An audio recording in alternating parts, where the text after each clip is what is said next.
Hi, welcome to Johnny's workshop.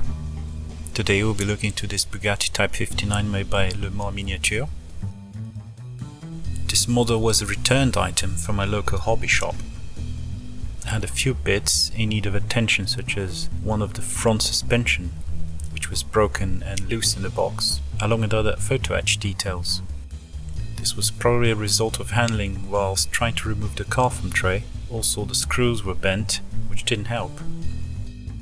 I went ahead and fixed the suspension back using two steel pins and glued into place, then left it undisturbed drying overnight.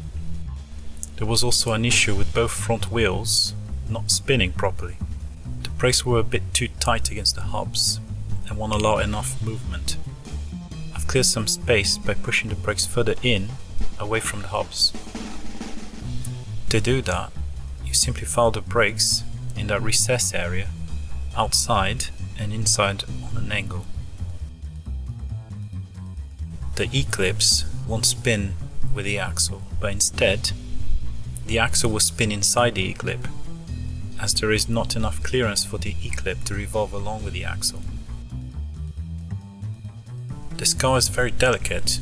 You gotta watch out for all the photo etch details on the side, or you will generate more work for yourself. I've not managed to get any good shots whilst fitting all the fallen photo etch parts due to their size, but here are a few shots after I finish assembling.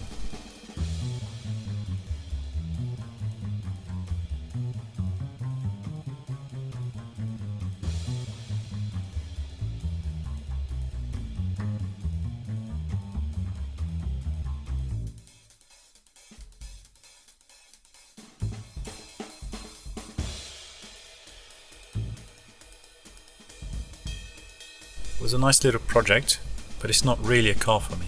By the time of this video, this car has already been sold and shipped to a good home. I hope you like this kind of content. Please leave a like and subscribe if you haven't already. Thank you all for watching and see you next time.